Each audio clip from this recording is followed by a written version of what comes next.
Okay, so the process has been really interesting for me because I met with the writer before I met with the director, so I was able to sort of understand the text a little bit before I was going to have design meetings with the director. So there was a lot of thought process in my head already, and then when we met together, it was really nice because I felt really prepared for the sort of situation I was going into. So we've gone quite abstract with the design.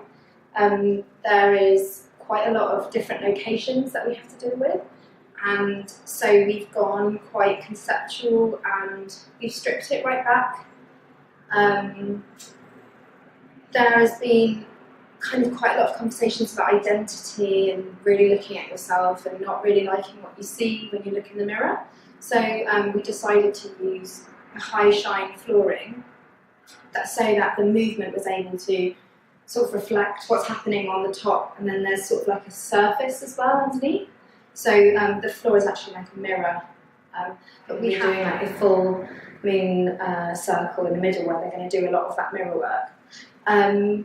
The other thing to mention is the fact that I have a shadow, and she's been brilliant. She's helped me with the model making, and that's been great.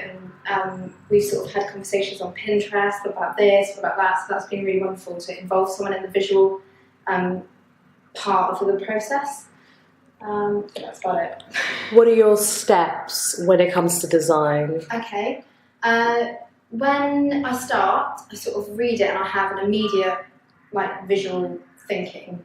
So I'll often stay quite close to that a lot of the time. I might veer away and then come back to it. My initial reaction is usually quite close to what I go to. So on this one, it begins in a woodland, and I really felt the imposing trees and the sort of the debris on the floor, and I felt like that was really important to stick with.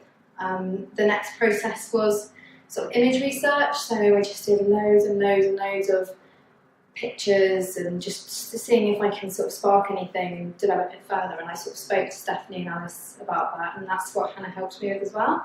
And then the next step was model making, so we got it all together and scale and started really thinking about the components and what we were going to actually buy and put down and the safety elements of it. And then now it's the next bit, which is costume. So I'm just looking at their bodies now and how they move, and that's sort of the next step. Yeah.